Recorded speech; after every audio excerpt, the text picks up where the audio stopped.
Finally, the 3rd of March 2003 arrived, my first day at university.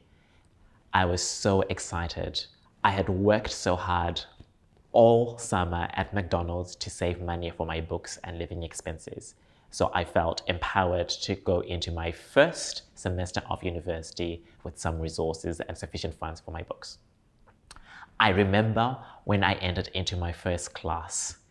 It was this huge class, and there were students, some young, some old, and I was kind of baffled. I was so used to being in a class with people my same age.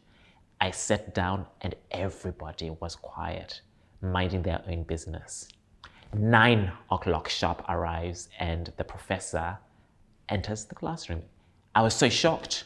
He was black. It was Professor Emmanuel. In my 2 years in Australia, I hadn't come across many black people, and let alone any black professional. So coming into law school and having my first professor being black was a real surprise for me. None of my friends were at Monash University. They were at different universities or doing different apprenticeships. I really was alone. The difference was that many of my classmates here at law school had come from very wealthy private schools.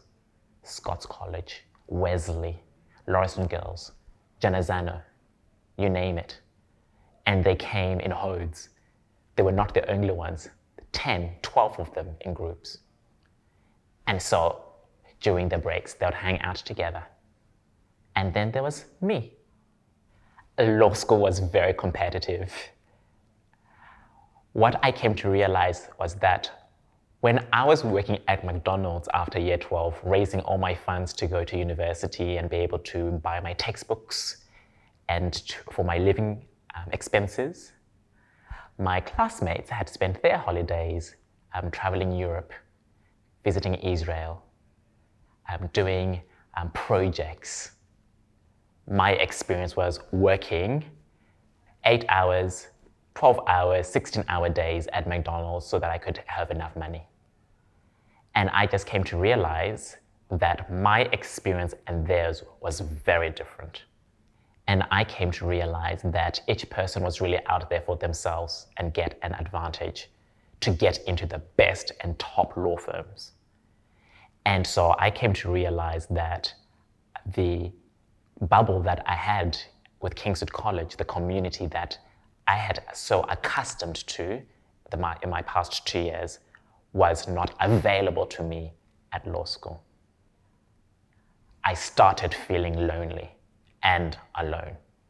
I also came to realize that I didn't have the same starting point as my classmates. I had to save money to buy my textbooks. Most students didn't have to do that. Their parents made that available for them. I had to work 20 hours a week for my school fees. Most of the students only worked when they needed extra cash. I got regularly invited to parties, house parties, trips, dinner parties. And my standard answer was, no, I can't do that. I'm working. No, I can't do that. I'd get invited to a dinner party. I would say to them, no, I can't do that. I'm working. I'd get invited to a house party. I would say, no, I can't do that. I'm working. I'll get invited to a picnic. I would say, no, I can't do that. I'm working. I'd get invited to a birthday party. I would say, I'm so sorry. No, I can't do that. I'll be working. For many of my colleagues, if they didn't like their law degree, they could just shift to another course. I did not have the same privilege to just shift another course. That would mean starting again from zero and raising again an insurmountable amount of school fees. That was not an option for me. On top of my studies, I also needed to raise funds for my next year of university. It had to start now, a year in advance. So a day in my life looked like this. Waking up around 7 a.m. in the morning, getting ready to catch the bus, catching the 735 bus, the Middleborough Road bus, the Ventura Blue bus,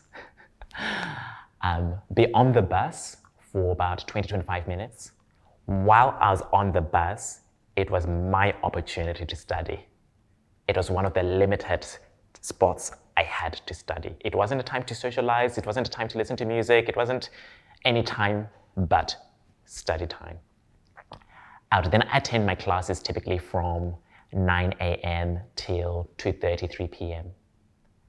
I would find my way back on a bus later that day in the afternoon to go home, leave my bag, and then get my bike, and then I'd ride my bike for 20 minutes to get to McDonald's Boxall North, when I would then do my shift from 4 p.m. till midnight. There were no buses after midnight. So after midnight, I would ride my bike back home again. Now, being on a student visa meant that I was only allowed to work 20 hours a week while I was studying. During the holidays, I could work unlimited hours, but while I was studying, I had to work 20 hours a week. So it was really important that I had sufficient shifts for those 20 hours, because if I did not, that would be a huge dent on the amount of resources then I would have to be able to go to university the next year. This was my life throughout my university. My goal of completing a law degree, an arts law degree. But this was wearing on me. I was exhausted all the time. I would come into my law classes and sometimes I would fall asleep in my classes. And I remember from time to time the professor telling me to wake up. I would sit in the front row as my strategy to keep awake. It was very difficult for me. And then I had very limited time as well to study. Right now, my game is getting a job in a law firm. So studying law was about getting a job in a law firm, which would then allow me to stay permanently in Australia. That was my game. At the end of my first year of university, my friend Nick Musgrove had a conversation with me, and he explained to me that his dad had invited him to do an internship at Maddox, and his dad had heard of my story and also extended the invitation for me to come and do a 2-week internship at Maddox. I was blown away. I was so excited. I had never been in a law firm before, and I had no idea what to expect. I remember my first day of going to Maddox, 140 William Street, level 6. As I leave the elevator and enter in the reception, I gasp. It's just wonderful. The ladies at reception, big smiles, welcoming me, and everything seems so lavish. It was just like in the movies. One of the ladies at reception then puts me in a room, and then a few minutes later, Bev, who is responsible for HR, comes down, beaming smile, folder, and she asks if I'd like some water or orange juice. And I say that I'd love an orange juice. I can't believe this is happening to me. And she leaves a pack of documents and she says to me that these are just a pack of documents for me to review and sign. And there's a letter with my name in it. And there's a letter saying that I'm going to be doing an internship and what that's going to entail. I am so overwhelmed with the joy of this opportunity. This is what I'd come to Australia for, a life worth living. I finally had a taste of what my future could be like. But to get there, the stakes were really, really high. To get in a top law firm, you had to have impeccable marks, top marks. To get in a top law firm, you've had to have different kinds of experiences. Some people did internships in the UN. Some people did an extra degree in music. Some people created organizations just to get into a law firm. What I needed to exceed were the following: impeccable grades, a summer clerkship, which is an internship, which is like a 4-month interview where the partners of the firm determine your work and whether they like you and you're fit. After the summer clerkship, then you get offered what we call a traineeship. In the past, it used to be called articles. That's what I had to do to be able to get a job in a law firm. If I did not get those impeccable marks, I would never even get an interview. If I did not get a summer clerkship, it meant that I had no connections whatsoever. If I did not get a traineeship, it meant that I would not be able to stay in Australia. And if I did not stay in Australia, it meant I was going back to Zimbabwe to nothing.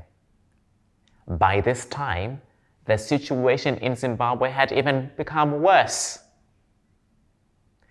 We had a huge influx of refugees coming to Australia. In fact, the Australian government had created a whole program for white farmers to come to Australia.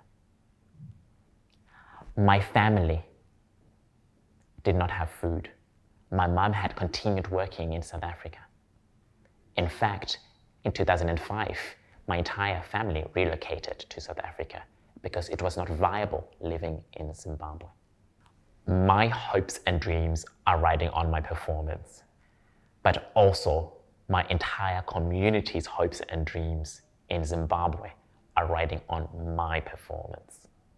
My success was going to be their success as well. In my second year of university, I failed contracts law twice. Being an international student, I could only fail 4 times. If I failed the 5th time, I would be deported. My visa would be cancelled and I would have to go back to Zimbabwe. That was not an option for me. I was devastated failing 2 subjects. I was so scared about what my future would be like because now I didn't have impeccable grades. So would I be able to get into a law firm because I had failed 2 subjects? I questioned whether I should continue law because then this route was not going to be an option for me for my ultimate freedom anymore. I had to find a way to create space for myself to reflect on what to do with my future. But I just couldn't just pause my studies. My visa was predicated on me studying. So that was not an option. I couldn't just quit law. If I quit law, that means 2 years of financial resources going down the drain. I decided to pause my law studies and focus on my French studies. And so I ended up going on exchange to France for 6 months. So how did I end up being able to afford going to France? I did lots of research and I discovered that my school fees that I was paying at Monash University was going to be able to cover me for my school fees in France and all of my living, accommodation, and food. It was crazy. My 1 semester fees was going to take care of everything I needed in France. It was a victory to be able to create an exchange program to go to France. It allowed me to pause my law studies and come back to law after my semester abroad. But going to France was also going to give me more career opportunities. Where I was at with my French studies was at level 4. If I reached level 10, that would give me extraordinary opportunities. I could become a translator if I wanted. I could go and study a master's in France, in French, because I'd reached level 10. So for myself, being able to go for a whole semester abroad was going to elevate my career opportunities. When I was in France, it was the first time I really had to confront my sexuality. When I was going through my adolescence and puberty, I would fantasize about boys. But growing up in a Christian family, I knew that was wrong. I just thought it was a phase and that it would disappear as I became a young adult and became more of a man. I thought being gay was bad and wrong and evil. That was the context I had grown up in. Nobody told me that. I instinctively knew. So, the feelings I had, I kept them all to myself because I could never take the risk that I was bad, I was evil, I was doing something wrong, let alone bring shame to my entire family and community. Too much was invested in me having this life. The consequences of being gay in Zimbabwe is that you go to jail. So there isn't the freedom to explore sexuality because it is criminalized. I had no freedom to discover my sexuality. I was scared and terrified. Nobody talked to me about sexuality. Nobody told me what was going to happen to my body. Nobody told me how to feel or how to deal with my feelings. I was alone. To even entertain the thought that I might be gay was terrifying. I could never allow myself to do that. If I was to even think about being gay, it meant that I'd have to question all my values. I did not have the strength or the courage to do that. In Australia, nobody ever talked to me about whether I was gay or straight. I was just rugare. That's who I was. And I felt welcomed, and that is just how it was. In France, I had to confront my sexuality constantly, and this is how it showed up. I remember in the midst of winter time, I was at a train station and there were these beautiful fires on the train station, and I ended up in a conversation with this man, and we just started talking, and I always relished the opportunity to practice my French. We end up on the train together, and we happened to have tickets where we're sitting opposite each other, and it was awesome because then I could continue practicing French with my new friend. We connected, we exchanged email addresses and phone numbers. That night, when I went home and I opened my inbox, I discovered an email from him. And in this email, he said something along the lines, "You are the most beautiful person I've ever met. I live 20 minutes away. It would be wonderful for us to connect and get to know you. And I'd like to have a relationship with you." I was horrified. I was shocked. I was disgusted. I felt dirty inside. I didn't know what to do. What was it about me that had him send that email? Why me? I paused, I reflected, and I typed an email back.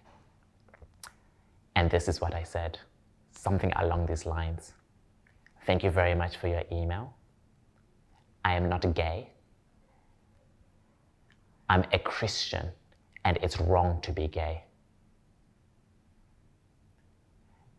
Thank you." The end.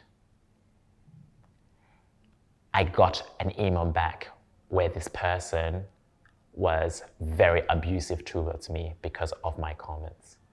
Justly so. But this was one of the first encounters where I had to confront my sexuality. And all I could do was tell people that I'm not and that they are wrong. I'm not gay, and you're wrong for being gay. I remember my German friend, Linda Forkel. She invited me for dinner, and she made this beautiful German goulash, which I'd never had before, so I was really excited to be, again, tasting a different kind of food. She sits me down, she puts my food in front of my plate and sits down. She looks directly in my eyes, and then she says to me, "Everybody in the Institute wants to know, are you gay?" I was so shocked. I was so scared. I had to think quickly on my feet to protect myself. I looked at her and I responded, "No, I am not gay." And then she looked at me, she smiled and nodded, and we continued. I was in utter fear.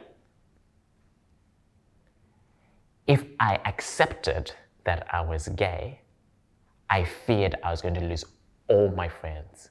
I feared I was going to lose my entire community.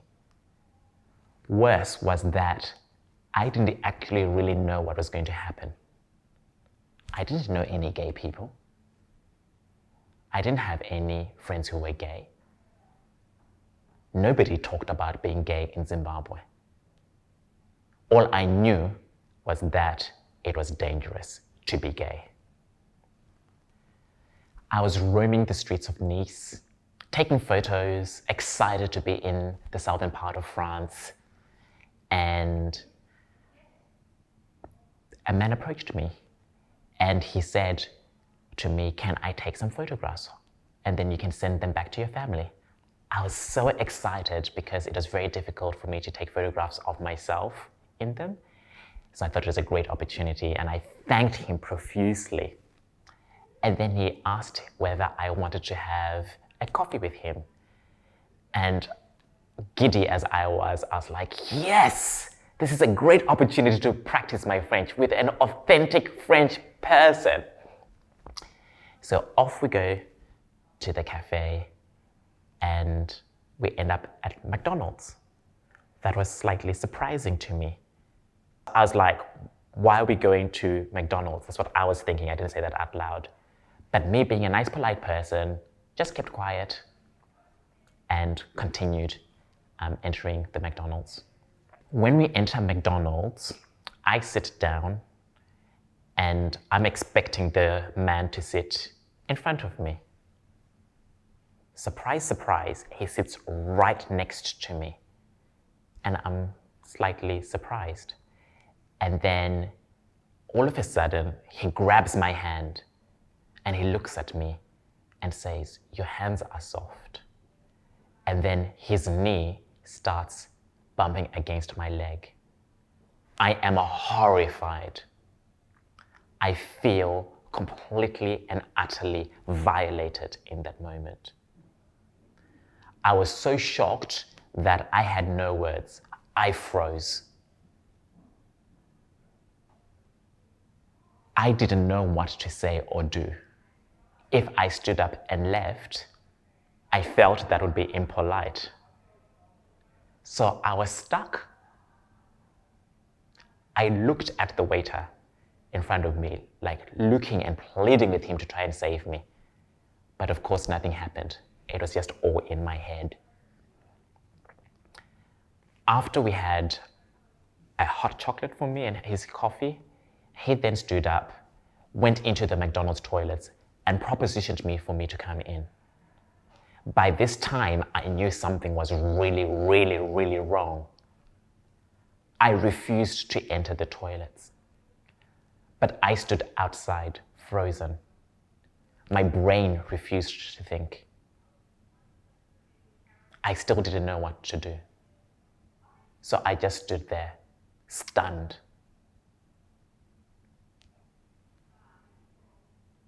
Several minutes afterwards, I came up with a plan.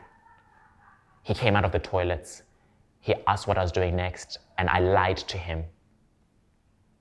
I told him that I needed to go because I had my next engagement. I was just terrified that he was going to find out I was lying. I felt so vulnerable and so violated. Once I finally escaped his presence, mindless and aimless, I walked again around the streets in Nice. I found a double-decker bus. I got in, went to the top. I sat down. I was so ashamed. What had I done so wrong that a man had propositioned me? I blamed myself for everything that had just happened. If I had been smarter enough, if I had been good enough, this would not be happening to me. I was full of shame. Up to this point, I still believed in God. Now, I questioned Him. Why were these men propositioning me? How was I to deal with all of this? If I had been made perfectly in God's image, why was I feeling the way I was feeling? Why did I feel attracted to men and not women? What was happening was not my fault, it was God's fault. I remember being on this bus and telling God that I don't know what's happening to me, but once I get back to Melbourne, I'm going to have sex with the men and find out and explore my own sexuality. I did not feel safe exploring my sexuality in a foreign country, in France. My conversation with God was the first time I was willing to risk my entire future and life. To explore being gay and my sexuality, I was going to risk being abandoned by my family. I was going to risk being abandoned by my friends and my community. I was going to risk not getting a job because of my sexuality. Finally, it was a risk I had to take. I couldn't live like this anymore. As promised, I decided to explore my sexuality when I was back in Australia. That was really scary. I didn't know how to go about it. I didn't know anybody who was gay. And I was also a Christian, so if anybody found out, I was so scared that I was going to be kicked out of my home because I was living with Andrew, who's a Christian, and all our family friends were Christians. So I was so scared of being kicked out of the home and being abandoned. How was I going to support myself if I'm gay and me being gay was contrary to somebody else's values? That terrified me. So I come back to Australia and I decide to keep my promise, which is to explore my sexuality. By this time, I'm 21 years old.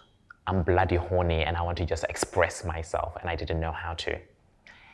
And so what I did was that I decided that I was going to go on a chat room, a gay chat room, and I created a persona for myself on the chat room and found a man to hook up with. Now, I was terrified of what I was about to do. I had no idea how this was going to impact my studies. I had no idea how this was going to impact my stay in Australia. I had no idea if I was ever going to get a job. I had no idea that if I were to run for office or become a politician, if that was going to be a detriment for me. So to mitigate all of that, I created a fake persona. I lied. I invented this personality that I was South African British, had a fake name, put in a different accent, and I had rules. Meet a person once and never meet again. My first experience with a man was horrible. It was just plain awful. And afterwards, I was so full of shame. I was ashamed of myself and felt so dirty, so used, so helpless. And I promised myself never to do it again. 2 weeks later, I'm back on the chat, looking for my next meet and hooking up again. And every single time, I just always came out of the experience full of shame and disgust of myself.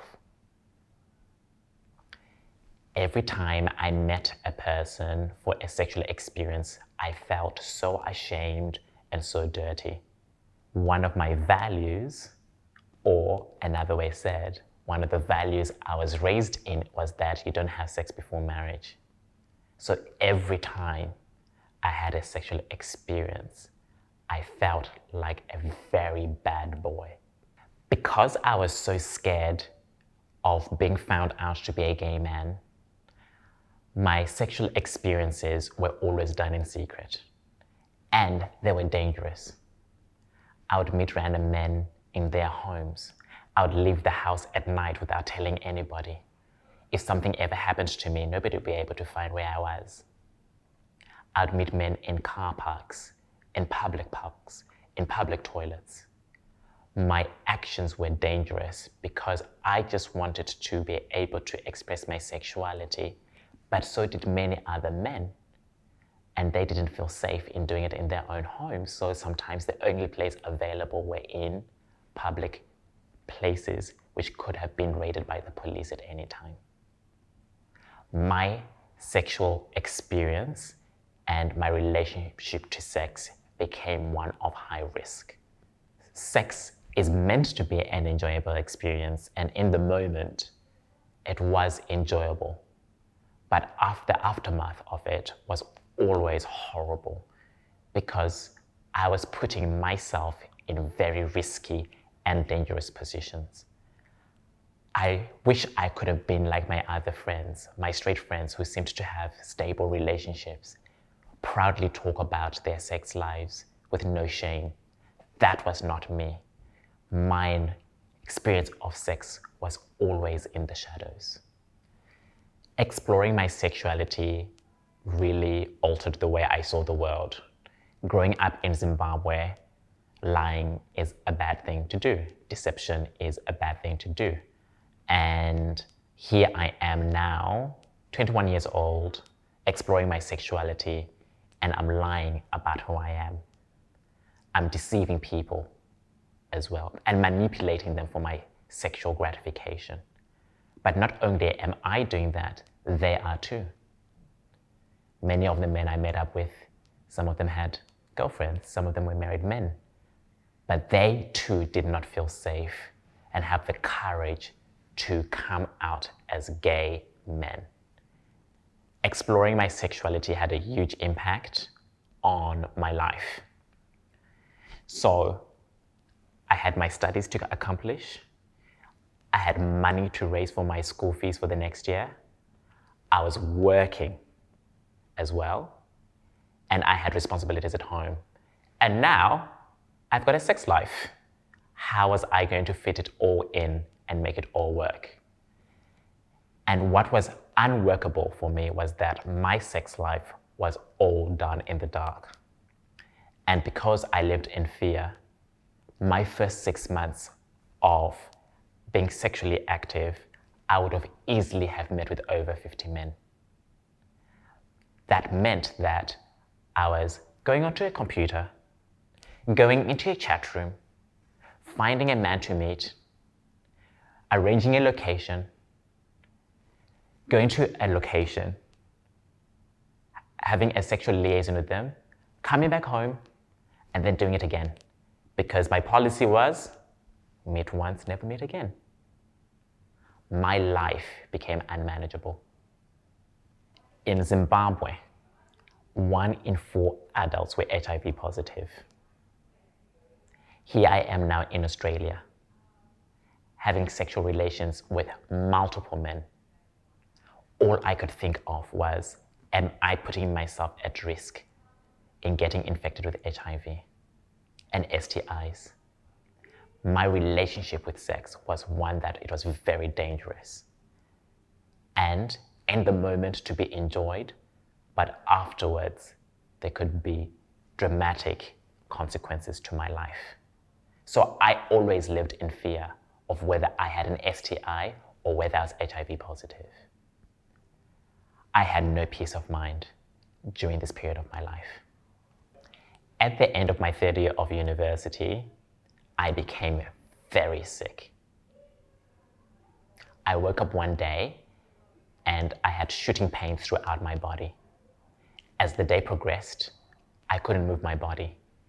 Moving my arm like this felt as if I was breaking my arm. Touching me felt as if electricity was being pumped through my body. I was in excruciating pain, and I started screaming and screaming. I went to hospital and I met with some doctors, and the doctors kept on asking me questions. One of the questions they asked me was my sexual activity, and even more precisely was whether I was having sex with men. In that moment, I had a choice: to lie or to tell the truth. I knew that I had to give the facts so that they could really do the proper test they needed to do. So I told the truth. I whispered, "I have sex with men." I was so ashamed. This was the first time I was being forced to admit publicly that I was having sex with men. Worse was that the doctors did test after test after test. They couldn't find anything wrong with me. So a different set of doctors came, and then they asked me the same questions. "Are you having sex with men?" And I'd say, "Yes, I'm having sex with men." This happened about 8 times in the one period. I was so ashamed and I was so angry that I was being forced to repeat this answer over and over and over again. At one stage, I even yelled at the doctor, "Don't talk to me. Talk to the other doctors. I've already told them what's wrong with me." My first night in hospital, they put me on a morphine drip, but I could still feel the pain. It was a very surreal experience. 3 days later, I get discharged from the hospital. The doctors have no idea what's wrong with me. All the blood tests are coming back negative. All my STI tests come back negative. So they have no idea what's happening to me. What they could see though was that my white blood cell count was high, and it looked like my body was fighting off an infection. That's what it looked like. My pain was real, and my body was telling me something. My body was telling the doctors something, but nobody could figure it out. I got discharged from hospital and I went back home. For the next 3 months, I am bedridden because I still can't move my body. I had to be carried to the toilet every time I needed to go to the toilet. I needed to be carried to the shower. I had to be showered. I could not move. I was on a regime of Panadol Forte for every 4 hours because the pain was unbearable. I ended up going to Monash Hospital as part of the outpatients program, where there was a whole group of doctors working on me. I had infectious disease working on me. I had dermatology working on me. I had rheumatology working on me. All the tests you can imagine that could be possibly done to me were being carried out to me. I was their lab rat, and I was in pain. My mystery illness completely altered my life. I thought that God was now finally punishing me for all my sexual activity, all my lies, my deception, my manipulation of men for my sexual gratification. I felt completely and utterly alone. I had never spoken about my sexual activity with anybody. And I remember one of my friends from university visiting me, and she comes over to my home and was sitting down, and she says to me, "I'm a lesbian." And I look at her And I had this opportunity to tell her that I'm a gay man. Do I tell her or don't I tell her? I don't trust people. After all, I've spent so much time lying and hiding who I am, because if I were to then tell her that I'm gay, how is this going to affect my career? How is this going to affect my studies? How is this going to affect my opportunities? How is it going to affect my ultimate opportunity of staying in Australia? I still don't know. But this is the first time somebody is telling me that they're gay. So I tell her, and once again, in a soft voice, I say to her, I'm gay too.